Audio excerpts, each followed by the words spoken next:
Some people don't just walk into our lives. It's as if our soul already knew they were coming. A sense of familiarity at first glance, something stirs deep within your heart. This person didn't come for nothing. Some relationships heal us, help us grow. Others wound and unravel us. But then, a new self is born. But what if some people come into our lives only to turn us inward? In this video, we'll explore the peace of the soulmate and the teaching pain of the karmic partner, together. Every bond is a calling. But the real question is, where is this call taking you? Welcome. This is Psyche's journey. For those who dare to dive into the layers of their soul. Whenever we enter a romantic relationship, we always hope the person in front of us is our soulmate. Let this be the one. Let me not be mistaken this time, we say. And we always dream of a love that lasts forever. Like in the movies, we wait for a prince or princess who will lead us to a happy ending. But real life is far more complicated. Maybe because nobody ever told us the truth, just as it is. Let's begin with the idea that often fills our dreams. The soulmate. When we first meet our soulmate, we feel them in our heart. As if they're saying, I know you from somewhere. But that familiarity doesn't come from a physical past. It comes from a spiritual reunion. As if somewhere beyond time and space, you've already loved each other. Maybe 1,000 years ago. Maybe in another life. The key emotion in soulmate connections is trust. Before even getting to know them, you feel a sense of safety deep within. There's one important truth about soulmates. Each of us has many. Our soulmates aren't limited to romantic relationships. A close friend, a teacher, or even a parent can be a soulmate. Soulmates are beings we've made spiritual agreements with to walk a shared path. They're energetically aligned with us, deeply familiar. And between us exists a space of unconditional acceptance, compassion, and understanding. A soulmate reflects your need to make peace with yourself. They support you as you confront your inner child, your shadows, and your vulnerabilities. Some soulmates are with us from the moment we're born. Others appear during pivotal moments in life. When you're ready for transformation, they walk through the door. Maybe after a loss. Maybe after an inner awakening. Their arrival helps you remember yourself. They are the ones who bring you closer to yourself.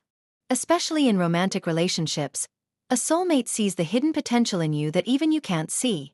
They may challenge you, confront you with yourself, but not to sabotage you. It's a necessary push to awaken your power. If you're growing together within your relationship, supporting each other in your life purposes, know this: you are with your soulmate. Every person who enters our lives has a spiritual contract with us. And every connection has a purpose. Sometimes, you meet a familiar soul in this life. You feel all those deep sensations. But they have no place in your current reality. Like two travelers crossing paths at a roadside inn. You meet, and then part ways. Still, you can't explain the emotions you felt. That familiarity, that sense of safety. You're not imagining it. Your feelings were real. Once upon a time somewhere, you were together. And you loved them.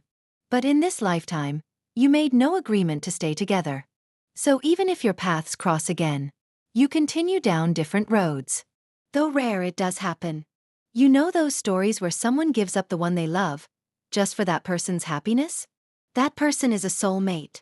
But a soulmate relationship doesn't have to last a lifetime. If you're in a relationship with a soulmate and it continues, it's because both of you have spiritually chosen it. But sometimes, one person seeks a different experience. For example, you're with your soulmate, but a great job opportunity abroad arises. And you choose that experience, so your paths part. Your spiritual agreement with them may have simply been meant to last that long. On rare occasions, we see couples who stay together from their first love until their last breath. And always carry each other in deep love. That is a rare and extraordinary experience. Maybe we even envy such stories. But we don't know. We can't see what prices their souls had to pay to reach that love. What trials, what spiritual tests they went through. Who knows? Maybe they truly earned that sacred bond. While soulmate love is peaceful and fulfilling, there's also the reality of karmic relationships that shake us to our core. A karmic relationship is a bond almost everyone experiences at least once in their life. Intensely. In recent years, the term twin flame has also become widely discussed. But let's not forget, the twin flame experience is not one everyone goes through. While karmic relationships tear apart the ego, twin flames ignite a deeper spiritual transformation. Both rarely lead to a happy ending. And there is only one twin flame. They are the other face of your soul. Karmic relationships are different. You may experience several of them, because they are stepping stones in your soul's evolution. When a karmic partner enters your life, they magnetically pull you in. You feel right away, this is it. Your heart races, your soul stirs. But over time, that bond starts to hurt more than it heals. So familiar, yet so deeply wounding. Karmic relationships are manifestations of unresolved spiritual bonds, of incomplete lessons returning in this lifetime. Perhaps once upon a time you made a promise with that soul. Perhaps an unfinished love, an unforgiven betrayal, or even a spoken curse. That grand love you're living now? It might actually be a reunion with a karmic enemy from another life. These relationships exist to neutralize imbalanced energy. Revenge, resentment, unresolved ties. These are spiritual contracts binding us together. A karmic partner touches your deepest vulnerabilities. Your fears, your shadows, your suppressed emotions. Your fear of abandonment, your feeling of worthlessness, jealousy. Your childhood wounds. Because that's exactly where your growth lies. Karmic relationships follow certain patterns. Intense attraction and a sense of destiny. At first meeting the relationship doesn't progress, yet breaking up feels impossible. You get caught in cycles. Breaking up, making up, blame, longing. Constant energetic drain. And the quiet knowing, this person is not good for me, yet being unable to leave. You want to leave but you stay. You stay but you're never happy. What we often call toxic relationships today are often the reflection of karmic ties. If this speaks to you, you might want to check out my video, Breaking Free from Toxic Relationships. A karmic partner doesn't come to hurt you. They come to show you your neediness, impatience, and inner void. Some karmic relationships are brief, but their impact can last for years. Because the real work begins after the relationship ends. They leave, but you stay with yourself. And that's when the real confrontation begins. Carl Gustav Jung once said, everyone has a shadow side. The karmic partner triggers exactly that. They show you you. But the problem isn't them. It's the wounds they awaken in you. Karmic relationships aren't personal. They're spiritual. So why is it so hard to leave? Because you're not just attached to the person. You're attached to the story. You feel, if I leave, the lesson remains unfinished. But here's the truth. The lesson isn't about them. It's within you. Letting go of these bonds takes courage. But when you do, it's as if a heavy chain unravels from within you. And for the first time, you breathe freely. That's when your soul begins to grow. Karmic relationships teach powerful lessons.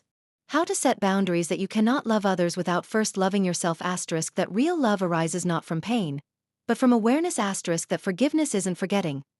It's freedom. And that no love is worth losing yourself over. Yes, you can have more than one karmic relationship in life. If you haven't fully embodied the lesson, the cycle continues. Saying, I've learned my lesson, is not enough. Have you really integrated it? Can you set boundaries? Can you love yourself? If true transformation has occurred, life won't send you that same test again.